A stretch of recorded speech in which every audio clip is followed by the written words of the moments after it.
What's going on, guys? Your boy Amazing here, back with another video, and in today's video, guys, we are here with another Duet Abyss video to explain the new optimal AFK, and also if you manually want to do it too, farming strategy for Duet Abyss. Now, you're going to be getting an insane amount of secret letter clues from this method, guys. You do not need to use commission manuals like the excavation strategy. This one is going to be where you go in a stage and you literally can just sit there, put down your Rebecca jellyfish, and you can kind of AFK it. It is a little crazy. So we're going to be going over exactly how you guys want to be building your Rebecca for this, the exact team comp you're going to be running, and I'm going to show you guys how fast the runs are. I'm going to show you some anecdotal evidence of other players and their clears as well, and we're going to go over all of that in today's video. So if you guys do enjoy videos like this, definitely make sure to hit that like button and subscribe as you're on the road to that. I'll say 5K now because I think I'm about to hit that 4K. At the time we're going to this video, I'm at 3,970.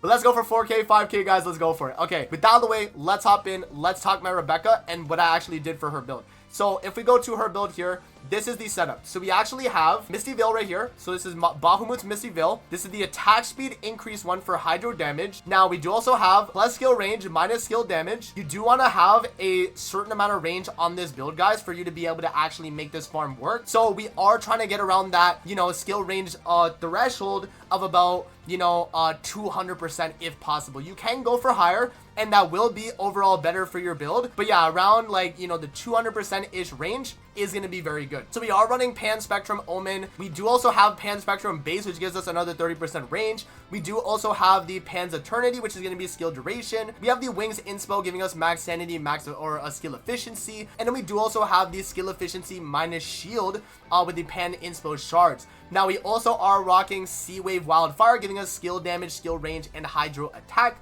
And then we do also have the Typhon's Prime Morale. So this build right here, guys, is going to be the encompassing build for this, where you're able to just do a ton of damage. Now, in terms of the weapons we're rocking, Siren's Kiss is going to be the one I actually do suggest for Rebecca here. Now, you don't necessarily need to run this if you are, you know, if you're someone that's like doesn't have this weapon built. You can definitely run like the Wayne Wraith stat stick, or you could do like another skill range stat stick as well. As long as you're getting that 200% range, guys, I think it's completely fine. And you can pretty much run whatever you really feel like you need to. I do think Siren's Kiss is the best though, because it does speed up the damage ticks of the actual jellyfish that, you know, Rebecca is going to be spawning. Is based on her attack speed, right? Again though, you're probably not swinging your actual Siren's Kiss, so maybe you go with Wayne Wraith for a little bit more skill damage, depending on how it kind of goes for you. But yeah, that is going to be the one I do recommend. Now for the range weapon, you are going to want to run probably just a duration one. I like to go with duration. You can go with the dual pistols that give you skill damage as well if you do want to kind of suffice for that. Again, it's up to you. It's really your playstyle and how long you want the duration for your jellyfish to be,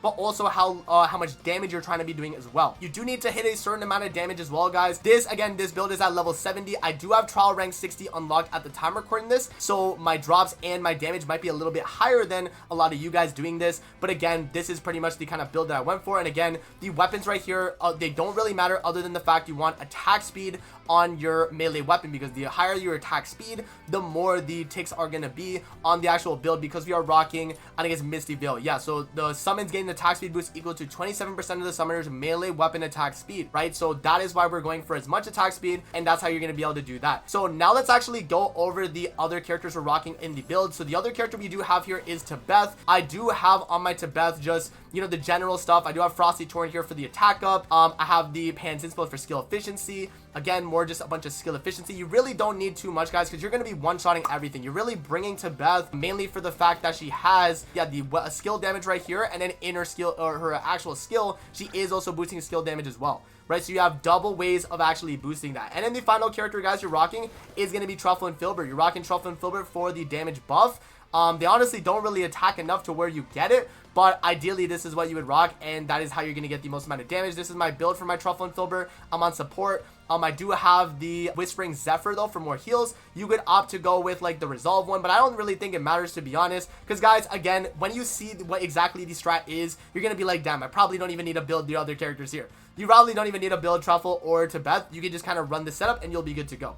So let's talk about exactly what stage you're going to be doing and how you're going to want to go about it. So you're going to be doing level 30 on on exploration, and you have to make sure it's set to the fire element. This is very important, guys, because the way this is going to work is you're going to be doing more damage against fire enemies because you're using Rebecca as a hydro character. The enemies that you will be fighting in the actual stage are going to be fire, and so she does a little bit more damage as a type advantage effect since she is a hydro character. Now, if we actually go to the rewards here, I'm going to remove my camera. You're going to see the rewards at base are not going to look that crazy, and you're going to be wondering how are you really able to get, you know, the secret layer clues. I'm going to show you guys as we go in exactly how this method is going to work. So again, this is my build right here. Again, we have my Demon Wedge set 2, which I have my Siren's Kiss, I have the skill duration weapon, and then Bro Boxy. Very important, keep your Bro Boxy on your farming, guys. This is very important, right? Weapons, again, Truffle can run the HP stat stick. You give to Beth the, you know, the bow and arrow. But again, guys, I don't think it matters because you're doing so much damage. It really shouldn't matter at all. So let's hop in, and I'm going to show you guys exactly where you want to go and where you want to stand so that this is as optimal as you can get it to be for an AFK strategy. So we're going to load in, no commission manual books needed. You're going to load into the stage, and I'm going to show you guys exactly where you want to be in the stage to get the max amount of drops. So we're going to go in the stage here. I'm going to load in, and what you're going to want to do is you're going to want to drop down the elevator. Do not use the elevator. Do not send this down. Okay, you want to drop down, and once you do land at the bottom, this is the spot right here where you're going to stand. So you're going to stand right here against this wall, and you're going to want to face towards the edge of the elevator where it comes down. This is exactly where you want to stand the entire time, and you're going to AFK here once you activate the device. So I'm going to operate the device. I'm going to activate it right there. We're going to go to that spot, and I'm just going to stand there and put down my jellyfish. So again, we're going to face that little corner, put down all 5 of my jellyfish because I am I2 on Rebecca, but I don't think your dupes will matter as much. Obviously, they will increase the efficiency of this, but look how fast this is, guys. I'm literally just going to let this rock, and you guys will see how fast the serum you actually do gain. And because we have that exact amount of skill range, about that 200% range, we're able to hit all the enemies in that little corner right there. You guys can kind of see it. We're already able to hit the enemies all the way over there. And so, yeah, you just want to make sure that you keep your uptime on your jellyfish going so you have max efficiency here. And as you guys can see, I'm doing about 130k per tick on Rebecca. Already done the first wave, by the way. Already done the first wave. So we're going to let it continue, and you guys will see how fast I gain serum going into this second wave. Now, you should not be having any energy issues with the amount of skill efficiency I had on the build and the amount of energy you gain while you're doing this. You should not have any issues, guys. Look at the amount of serum I'm at. Like, literally, just look above.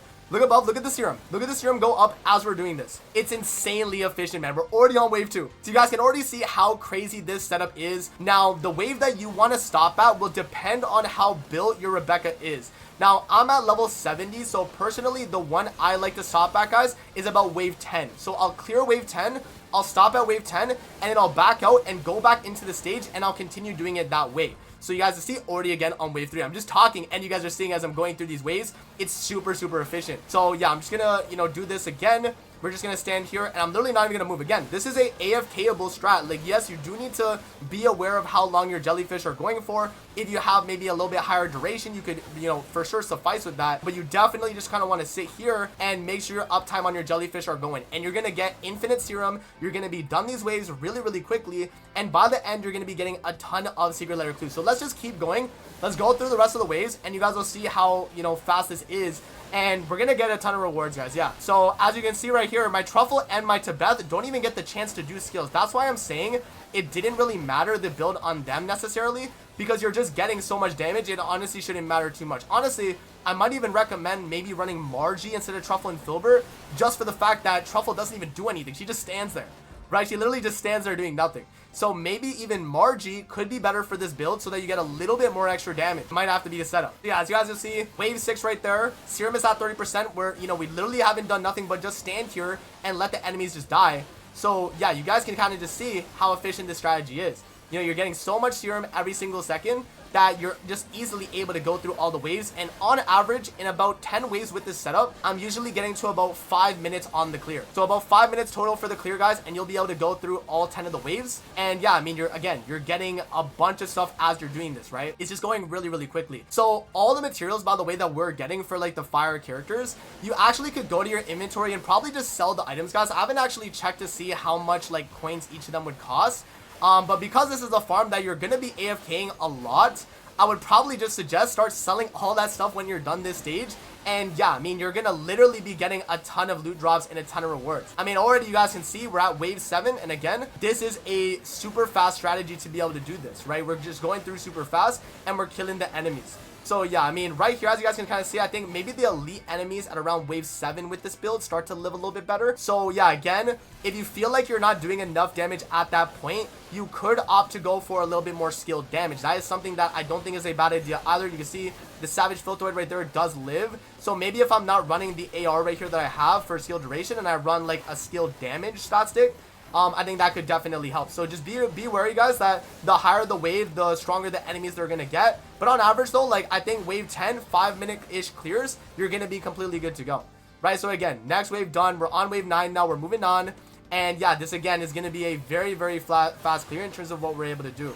So yeah, I mean, let's just keep it pushing here. Let's get to wave 10 and let's see exactly how much secret letters we get from this run specifically. Yeah, in terms of the range on the amount of secret letters you are getting, by the way, it does depend. I've seen people get at minimum around 10 secret letters, which is still good because it's technically 2 secret letters per minute. But you can also get up to 3 or 4 secret letters per minute with this strategy as well. I've seen people get upwards of, you know, like up to 20 and 30 of them, which is pretty crazy, right? I think the most that I've gotten, right there, I'm trolling because I didn't put them down. The most I've gotten personally is about 23, I think, for me. So about 23 for me in terms of getting all the, you know, waves done and all of that and the amount of rewards, I guess. So you guys can see the enemies are starting to tank a little bit at wave 10. But yeah, we are about to finish here. So as they do die, we're going to be getting the serum and then we're done. So this is wave 10, done. Now we're going to back out and we're going to see exactly how much my rewards are. I'm going to remove my face cam so you guys can see. Let's see how much rewards we get. There's a commission right here. So we got 11. So that's about a 5-minute run, 4 minutes, 53 seconds. I kind of trolled at the end too. And we got 11 secret letters. So again, at worst, you're still getting double, like you're getting 2 per minute at worst, which is still really good. And it's still better than the excavation strategy. And at best, you're getting upwards of like 20 or 30 of these as drops, guys, which is crazy. And also, not to mention, weapon holders, you know, precision magnets, right? You're getting some of these other drops as well as you're doing this. So there you guys go, man. That is the strategy. Feel free, guys, to just, you know, AFK this strat. You know, have your PC on the side, put it on your Steam Deck, put it on your, you know, mobile device, have it AFK here, and that is going to be the optimal secret letter farm clue strategy right now. Let me know what you guys think in the comment section below of the strat. If there's any way that you guys can improve this build right here for Rebecca, please let me know in the comments below. I know obviously this is not like a perfectly optimized build. There are things that can definitely improve. Again, I mentioned you could run maybe, you know, like the stat stick here instead, like for skill damage, and you would just spam more of the jellyfish. So there is that as well. And then again, your level on your character will matter too. So ascending Rebecca, getting her skills up, that all will matter in terms of providing more damage and just doing more. So let me know what you guys think in the comment section below. But that is going to be it right there for the ultimate secret letter clue farm. Let me know in the comment section below what you guys think. But that's going to be it. I'm going to see you guys on the next one, man. Peace out. Have a good rest of your day, guys. See you later, man.